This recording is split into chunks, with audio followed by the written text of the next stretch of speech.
s'appelle qui? Il s'appelle Samson. Qu'est-ce qu'il voulait signifier par cette énigme? Il voulait signifier du lion qu'il a tué.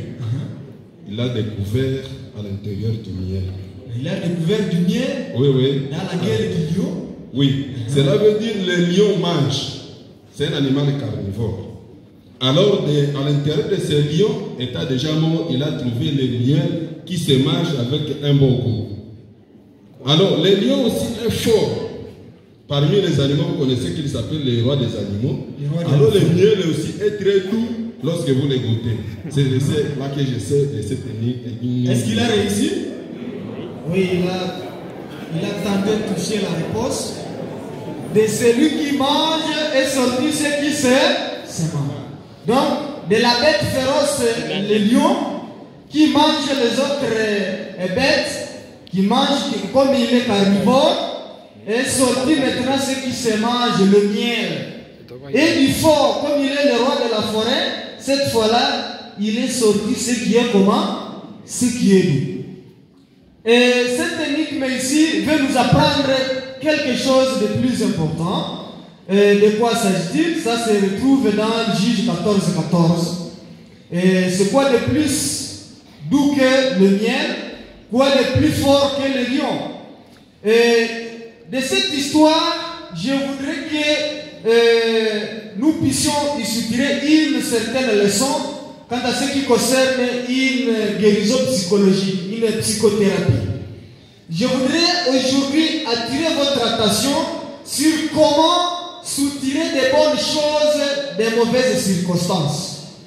Comment apprendre de votre déception. Quand vous êtes déçu, ne soyez pas complètement abattu. Apprenez de cela une certaine bonne leçon. Je vais vous apprendre comment vous auto-évaluer. Quand vous avez échoué une interrogation, vous avez raté, vous avez 0 sur 10, ne soyez pas complètement abattu. Ranimez-vous d'espoir. Dites, ok, comme j'ai échoué, c'est peut-être parce que je n'ai pas bien étudié. Demain, j'aurai maintenant le maximum. Donc, à partir de l'échec, vous pouvez vous préparer à quelque chose de plus important demain. Donc, que le désappointement ne soit pas une source de découragement, mais que ce soit plutôt une source, qu'est-ce que j'ai écrit là au numéro 3? Une source de quoi? De motivation.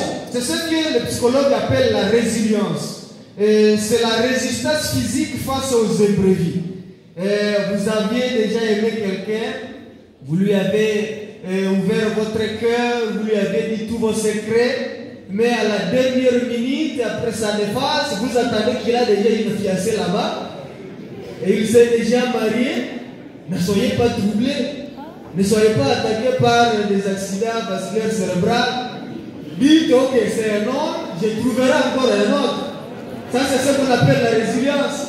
Vous résistez physiquement à cet imprévu. Et donc, c'est juste une capacité à absorber une perturbation, à se réorganiser pour mieux faire davantage.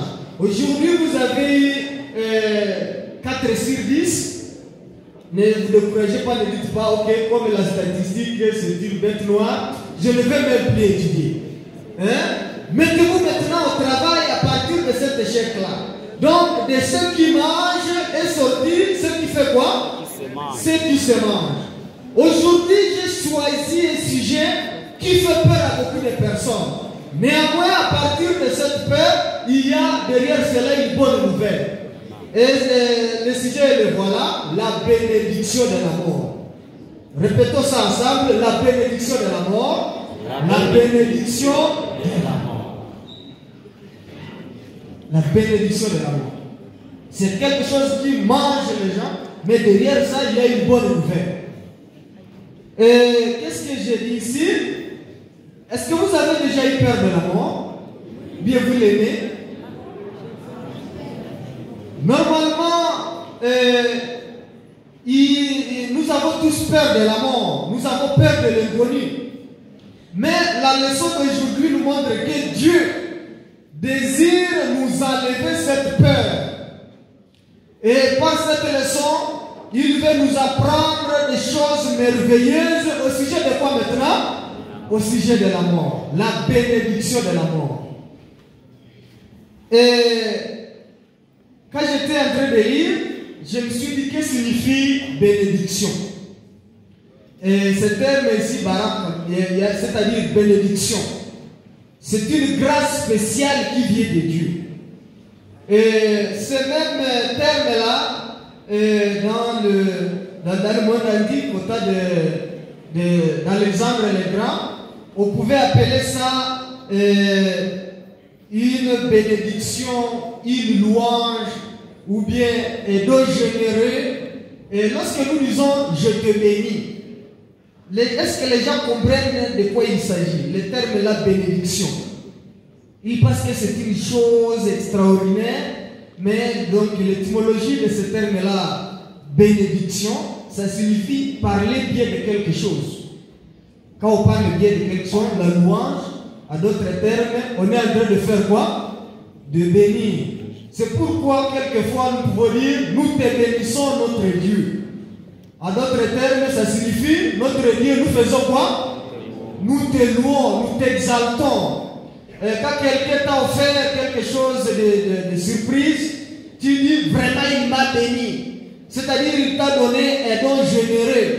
Et voilà, c'est à partir de ces mots-là que j'ai tiré cela. À d'autres termes, la bénédiction de la mort, c'est une bonne nouvelle. C'est-à-dire derrière la peur que nous ressentons de la mort, derrière cela, il y a une bonne nouvelle. Il y a une louange, il y a une grâce spéciale qui vient de Dieu au sujet de la mort. Nous pouvons bien parler de la mort à certains moments. Donc, bien que ce soit philosophique, mais aujourd'hui nous parlons de la bénédiction de quoi maintenant? De la mort. Notre verset clé se trouve dans Apocalypse. Ouvrez Apocalypse 14. Nous y voyons l'introduction de notre leçon d'aujourd'hui, la bénédiction de la mort. De ceux qui mangent est sorti ceux qui fait quoi? Ceux qui se mangent. Bien que nous ayons peur de la mort, alors aujourd'hui nous saurons comment vivre face à cette mort. Apocalypse 14, le verset 13. Voici ce qui est écrit ici. C'est Jean, l'apôtre de Jésus-Christ, qui déclare. Il dit, et j'entendis du ciel une voix. Et cette voix disait, écrit. Dans cette voix, l'ordonnée a écrit. Malheureusement, le rouge là n'est pas visible. Il est écrit, heureux dès à présent ceux qui sont morts dans le Seigneur. Heureux dès à présent les morts qui meurent dans qui? Dans le Seigneur. Il ajoute, oui, dit l'Esprit, parce que ces hommes se reposent de leurs travaux et finalement, car leurs œuvres font quoi? Les suivent. Voilà le verset clé de notre méditation. Heureux dès à présent les hommes qui meurent dans le Seigneur. À d'autres termes, ils sont bénis. Ceux-là qui meurent à partir de maintenant. Mais ce ne sont pas tous les morts qui sont heureux. Il y a une condition ici. Ce sont ceux-là qui meurent comment? Dans le Seigneur. Parce qu'ils se reposent de leur labeur. Ils se reposent de leurs travaux. Ils se reposent de voir le carnage. Ils se reposent de voir le désappointement. Et finalement, s'ils ont fait du bien, leurs œuvres les suivent. Aujourd'hui, je vais essayer d'expliquer ce verset dans les quelques minutes. Et la bénédiction de la mort. Que dit la Bible au sujet de la mort? Il y a ici quelques questions auxquelles nous allons trouver des réponses pendant cet exposé. La première est celle-là. Que dit la Bible au sujet de la mort? Est-ce que la Bible mystifie aussi la mort? Est-ce que quand nous lisons la Bible au sujet de la mort, continuerons-nous à avoir peur de la mort? La deuxième question est celle-ci. Pourquoi les morts sont-ils appelés heureux dans Apocalypse 14? Est-ce que quelqu'un qui est décédé aujourd'hui, qui est mort hier, et ainsi de suite, est-ce que nous dirons que heureusement lui, il vient de mourir? Est-ce qu'on va te dire que tu es vraiment inhumain? Hein? On te dit, ok, quelqu'un est à la morgue, ok, il était dans les 16 négatifs, il vient de décéder. alors tu t'exclames, tu dis, heureusement qu'il vient de mourir. Qu'est-ce qu'on dira de toi? Maintenant, Apocalypse dit, heureux ceux qui sont morts dans le Seigneur. Pourquoi la Bible s'exclame que ces gens sont heureux? Troisièmement, nous allons réaliser que ce ne sont pas tous les morts qui sont déclarés heureux. Ce sont ceux-là qui meurent dans le Seigneur. Maintenant, la question suivante est la suivante, et celle-ci. Qu'est-ce que signifie mourir dans le Seigneur? Parce que vous pouvez mourir, vous mourrez peut-être contrairement à ce que l'Éternel voudrait. Qu'est-ce que signifie mourir dans le Seigneur? Et finalement, quelle est la bonne nouvelle au sujet de la mort des croyants? Je pense que dans les quelques minutes que j'ai ici, nous aurons déjà trouvé les réponses à ces 4 questions qui est de la Bible au sujet de la mort. Pourquoi la mort? Pourquoi les morts sont appelés heureux dans l'Apocalypse? Qu'est-ce que signifie mourir dans le Seigneur? Quelle est la bonne nouvelle que vous allez apprendre au sujet de la mort des croyants? Commençons directement, ouvrez vos Bibles. Nous lisons dans Genèse le chapitre 3. Ici, quand nous lisons exactement la Bible, il est écrit que dès le commencement, Dieu a créé toutes choses qui étaient belles, bonnes, belles à voir. Et à un certain moment, quand l'homme s'est méconduit, à Genèse 3, le verset 19, donc la beauté, ce que Dieu avait déclaré bon et beau, a changé en malédiction. Voici ce qui est écrit. Il a dit, c'est à la sueur de ton visage que tu mangeras du pain, jusqu'à ce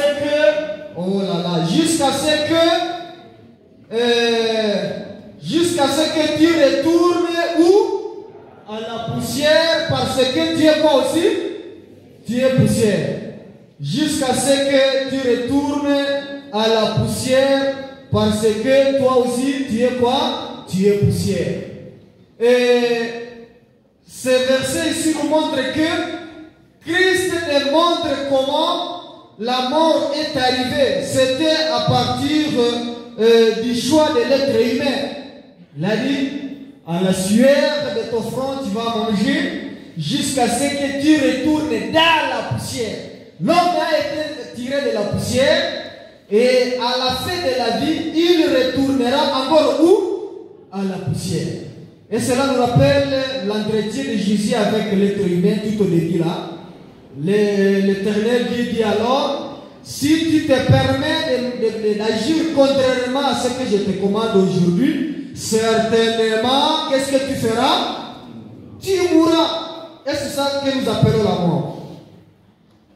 Voilà, ça c'est quelqu'un qui est déjà mort. Et il est là dans le cercueil, dans le corps là.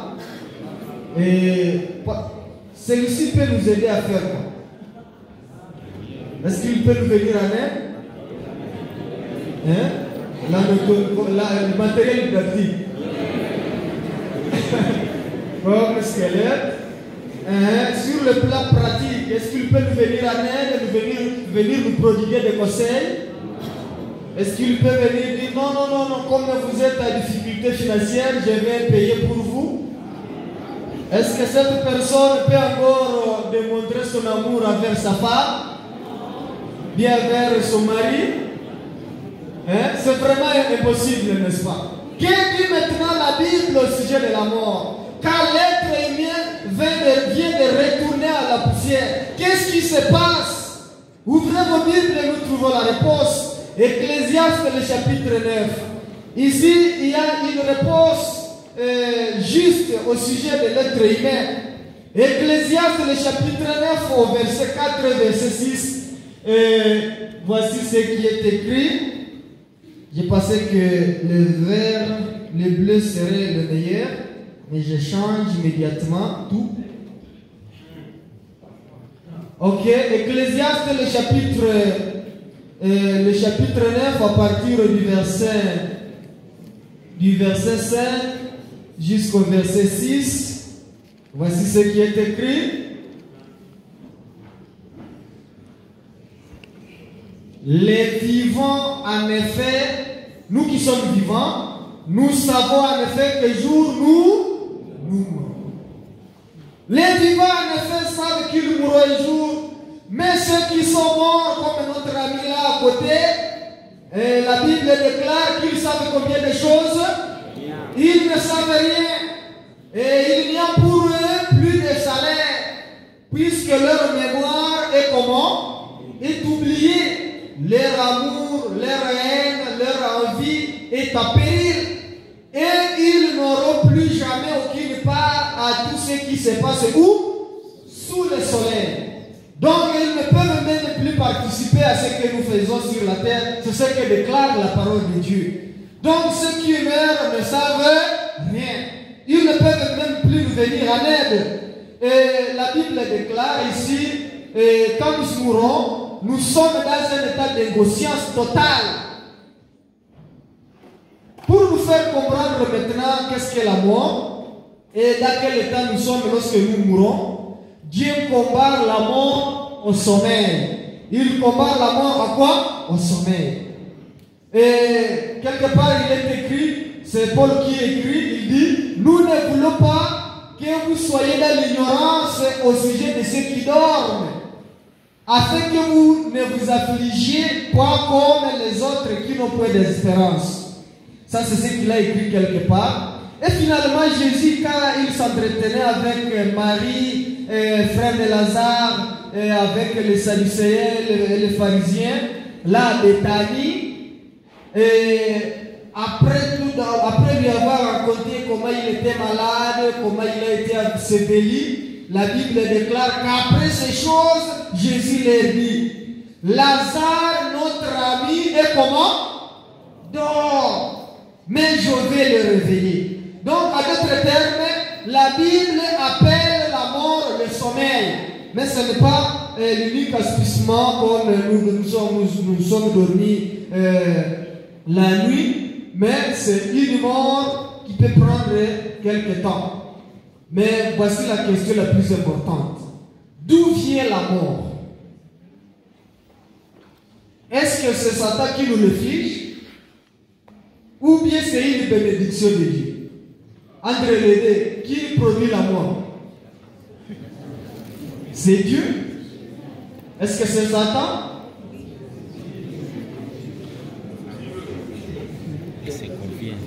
Quand il a dit, certainement tu mourras si tu n'obéis pas.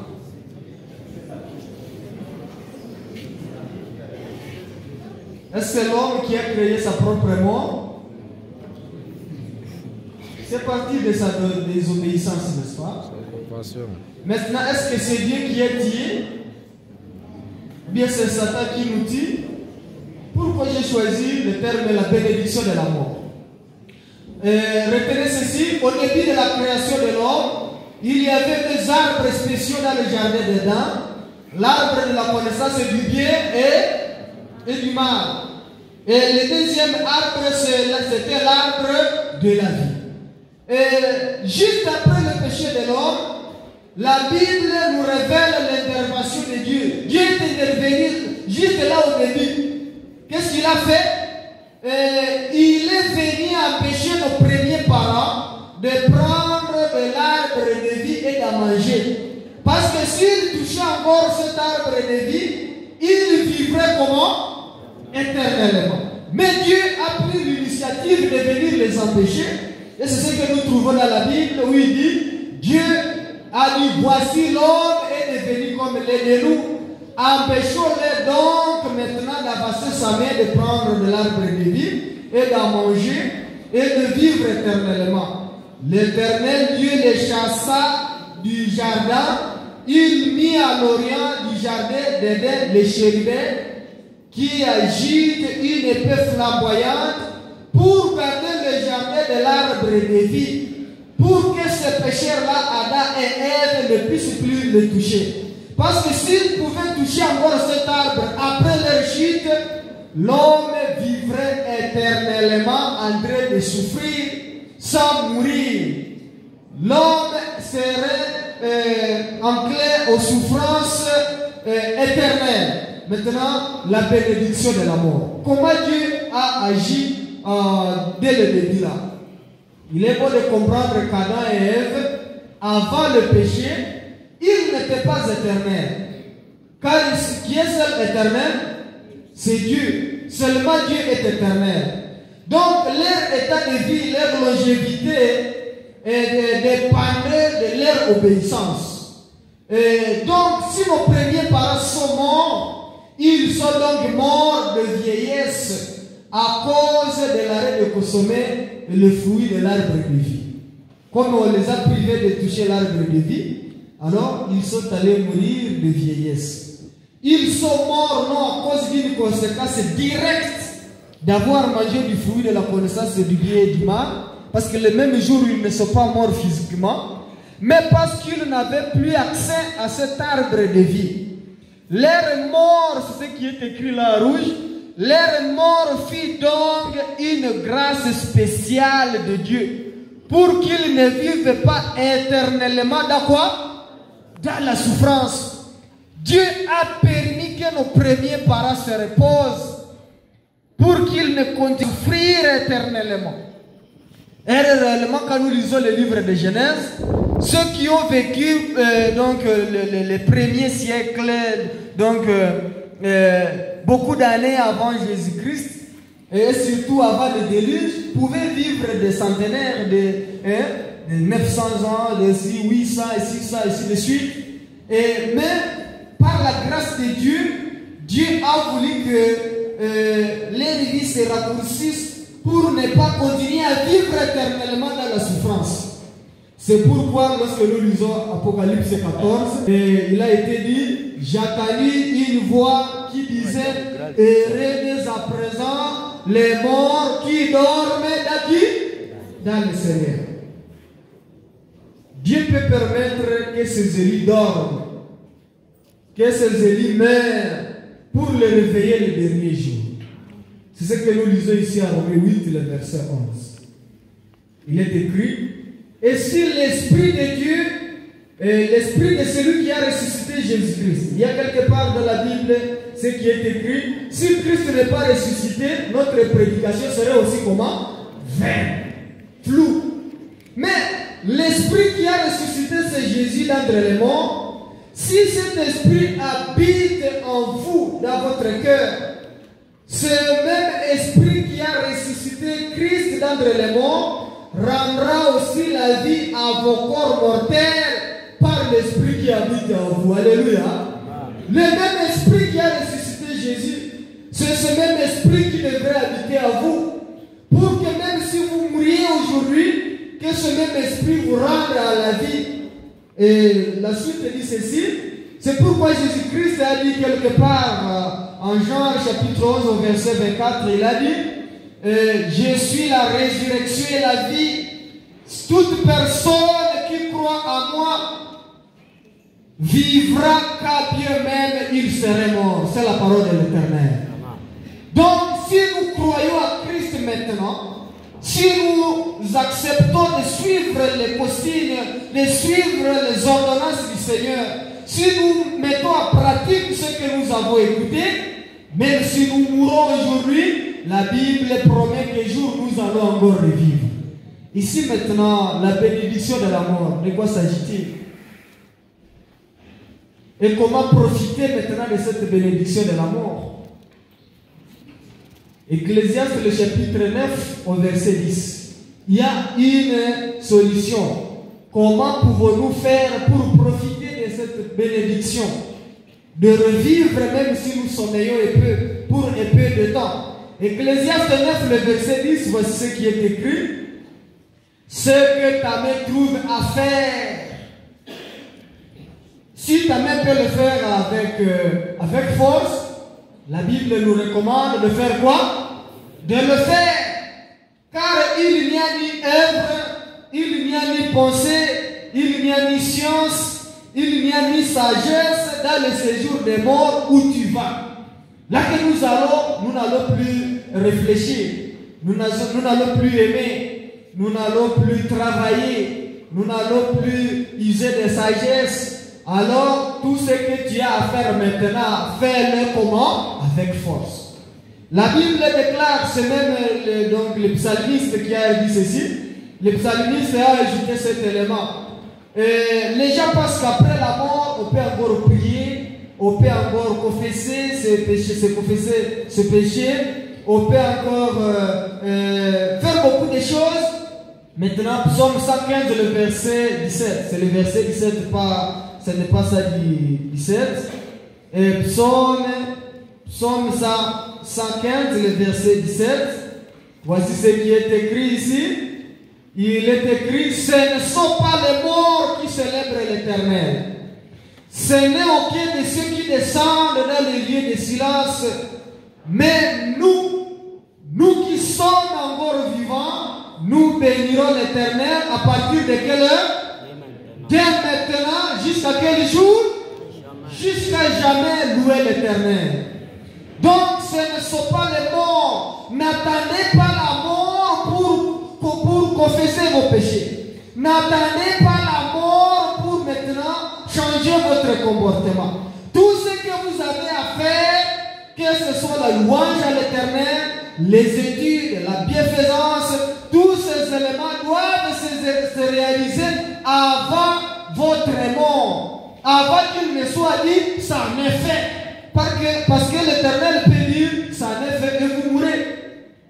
Ici, la Bible dit, ce que tu trouves bon à faire, fais-le avec force pendant que tu es encore vivant.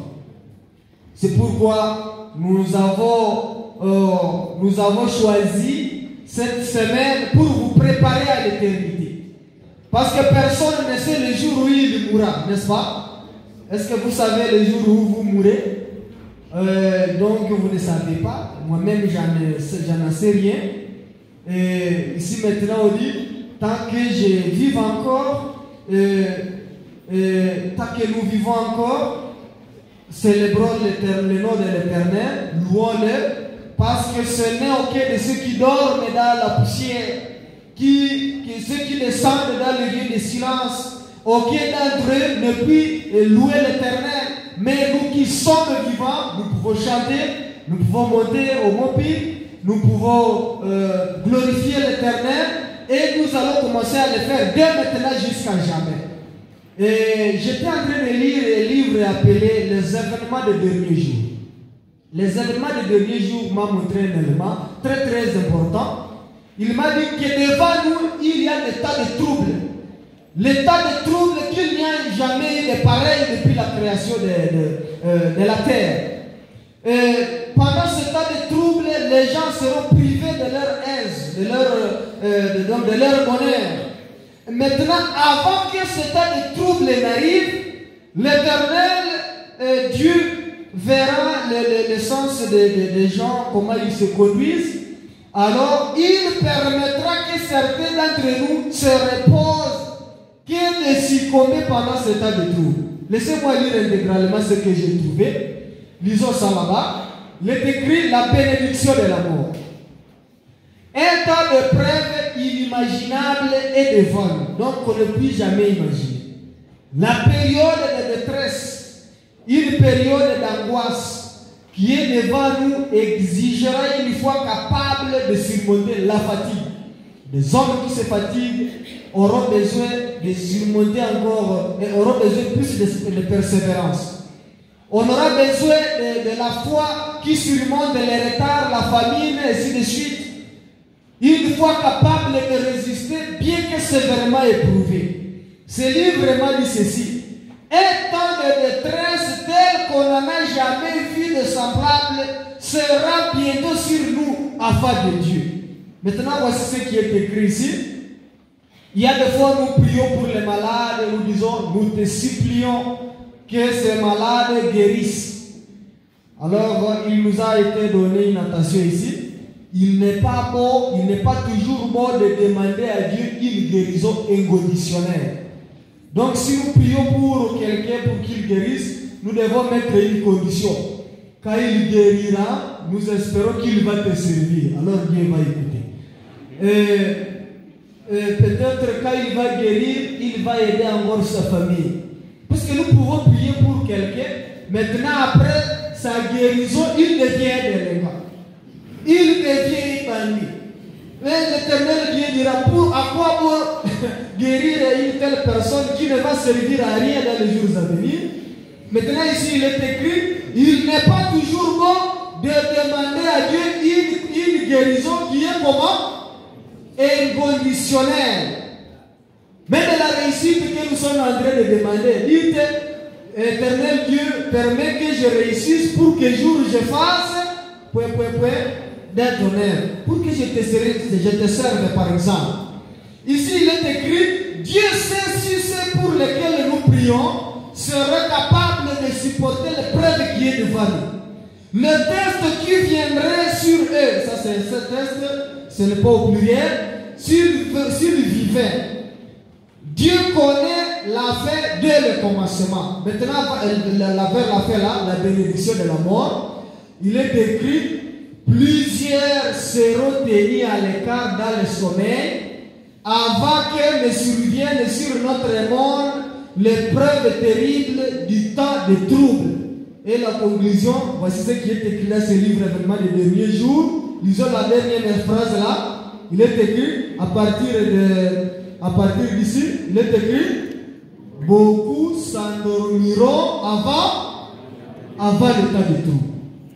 Donc la bénédiction de la mort, nous qui voulons hériter la vie éternelle, rester éternellement avec notre Dieu, quand cela est notre objectif journalier, mais quand notre foi n'est pas encore mature, devant les épreuves qui sont devant nous, Dieu permettre que nous puissions nous reposer, et nous nous reposons pour un peu de temps dans un sommeil. Et c'est ce sommeil que nous appelons la bénédiction de quoi maintenant? De la mort. Et Dieu le permettra pour certains qui ne vont pas supporter. C'est pourquoi Apocalypse a dit, heureux dès à présent ceux qui meurent comment? Dans le Seigneur. Mourir dans le Seigneur, c'est que le Christ, le Saint-Esprit du Christ habite en vous. Ce que vous avez déjà cru en lui pendant que vous êtes en vie, afin qu'il se repose, qu'il ne soit plus tenté et que leurs œuvres le suivent. Quand j'étais en train de lire la bénédiction de la mort, voici ce que l'apôtre Paul a écrit quelque part. Il a dit, ceux qui dorment dans les tombes, ceux qui ne savent rien, ils ne sont nulle part, ne pensez pas qu'ils sont au ciel. La Bible dit, ceux qui dorment dans leur sépulcre, car le Seigneur lui-même a un signal donné. Et ce signal, c'est que la voix d'un archange, le son de la trompette de Dieu retentira à partir du ciel, et le Seigneur lui-même descendra. Lisons ce qui est à jaune là, il est écrit, ceux qui sont comment? C'est ça? Les morts à qui? À Christ feront quoi? Ressusciteront comment? Premièrement. Donc, heureux ceux qui sont morts à partir de maintenant dans le Seigneur, ceux qui meurent à partir de maintenant dans le Seigneur, parce qu'un jour vient où tous ceux-ci ressusciteront à la première place. Et ensuite, nous qui serons vivants à cet avènement de notre Dieu, nous qui serons restés vivants, ensemble avec ceux qui seront ressuscités premièrement, nous serons enlevés avec eux dans les nuées, ou bien sur les nuées, à la rencontre de notre Seigneur dans les airs, et ainsi nous serons avec le Seigneur éternellement. Et voici les paroles de consolation. Derrière la mort, il y a une bonne nouvelle, que nous ne mourrons pas pour une perte éternelle, nous mourrons pour nous endormir, nous reposer pour un peu de temps. Mais après un laps de temps, nous allons nous réveiller pour vivre éternellement avec notre Seigneur. Alléluia. Mais ce n'est pas tout le monde qui meurt aujourd'hui qui ressuscitera premièrement. Seuls ceux-là qui meurent dans qui? Dans le Seigneur. Mourir dans le Seigneur signifie mourir ayant déjà cru à Jésus, mettant déjà en pratique ce que vous avez déjà appris. C'est pourquoi quelque part, il y a une bonne nouvelle maintenant de la mort. Cette bonne nouvelle est la suivante. C'est dans le dernier livre de la Bible, il est écrit, Jean entendit du trône une voix forte qui disait, Voici le tabernacle, c'est-à-dire la demeure de Dieu, est avec les hommes.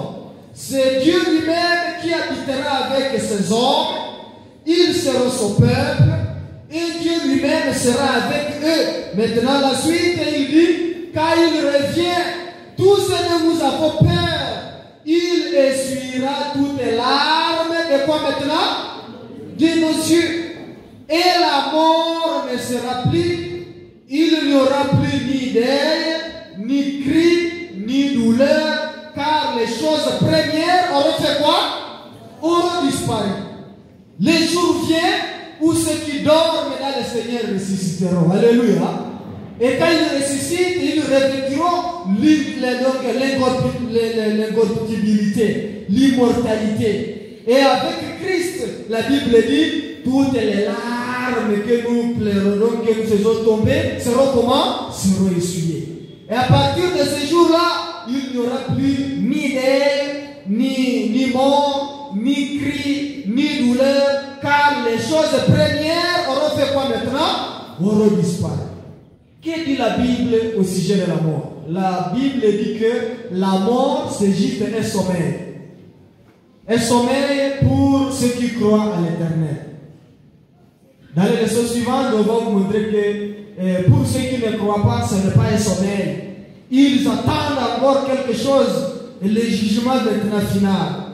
Et finalement, ils attendent la seconde mort. Ceux qui ne croient pas à l'éternel. Pourquoi les morts sont-ils appelés heureux? C'est parce qu'ils se reposent de leur labeur. Parce que Dieu ne veut pas qu'ils continuent à souffrir éternellement. Ce ne sont pas tous les morts, tous les défaits qui sont appelés heureux, c'est seulement ceux-là qui meurent dans le Seigneur. Mourir dans le Seigneur signifie quoi? Signifie croire à lui, vivre sa parole et la mettre en pratique. Et finalement, la Bible dit, c'est lui qui croira et qui sera baptisé sera sauvé. Mais celui qui ne croit pas et qui ne sera pas baptisé sera comment? Sera condamné. Donc nous avons apporté la bonne nouvelle de la mort avant qu'il ne soit mis sa main fait au ciel, que le juste pratique encore la justice et que le méchant continue avec sa méchanceté. C'est le moment de croire à Christ pour que même si vous mourrez aujourd'hui ou demain le lendemain, que vous mouriez à Christ. Alléluia. Et que le jour où il arrive, vous soyez parmi ceux qui seront ressuscités premièrement. Quelle est la bonne nouvelle au sujet de la mort des croyants? La mort des croyants ne doit pas nous mettre dans la débandade. Elle devrait plutôt nous rassurer qu'un jour, celui qui a ressuscité Christ d'entre les morts ressuscitera aussi notre bien-aimé qui a créé à Jésus-Christ. En conclusion, voudriez-vous aussi expérimenter cette bénédiction de la mort quand Jésus revient? Quand Jésus revient, voudriez-vous revêtir un corps nouveau, incorruptible, qui ne mourra plus? La seule condition est que vous puissiez mettre en pratique ce que nous allons apprendre et que vous puissiez aussi décider à partir de maintenant de croire à lui et finalement d'être baptisé. C'est pourquoi à partir d'aujourd'hui, j'annonce qu'à la fin de ce partage spirituel, nous allons mettre à part un moment pour baptiser ceux qui vont croire à Jésus-Christ. Ceux qui vont profiter de la vie, faire ce qu'ils trouvent nécessaire de faire pendant qu'ils sont encore vivants. Parce que ce ne sont pas les morts qui célèbrent l'Éternel. Tu ne seras pas baptisé après ta mort. Le bon moment pour le baptême, c'est quand maintenant? C'est maintenant. Que l'Éternel Dieu nous bénisse, qu'il nous aide à faire les bonnes choses au temps opportun, pour que nous ne puissions pas attendre avec retard la parole qui dit ça m'est fait, bien c'est fini. Puisse l'Éternel Dieu vous préparer à acquérir cette bonne nouvelle de la mort dans votre vie et de vous préparer à l'éternité chaque jour, tel est notre souhait dans ces heures matinales, au nom de Jésus-Christ. Amen. Levez-vous, nous prions.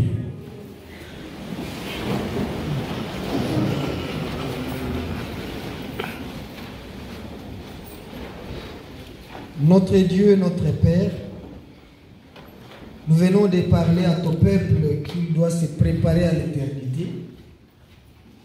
Pendant que chacun de nous est encore vivant, accorde-nous la chance de bénéficier de ces opportunités offertes par l'université, d'attendre la parole, ta parole. Quand nous allons lancer des appels pour que ces gens reviennent à toi, parle toi-même à leur cœur. Pour que même si nous mourons aujourd'hui après t'avoir accepté, que nous puissions vivre éternellement avec toi quand tu reviens sur les nuits. Nous continuons à pleurer aujourd'hui quand nos amis nous quittent, mais rassure-nous que nous les reverrons le jour où tu reviens. Toute personne qui est ici, qui est en train de suivre ta parole, accorde-la une puissance de t'appartenir et qu'au jour de ton avènement, tu essuies ces larmes, ces cris, ces douleurs, pour que tous nous soyons prêts à vivre avec toi dans les cieux. Telle est notre prière au nom de Jésus-Christ. Amen. Nous vous souhaitons tous une bonne journée. Et demain matin encore, nous allons revenir ici à 10h pour la continuité de nos sermons.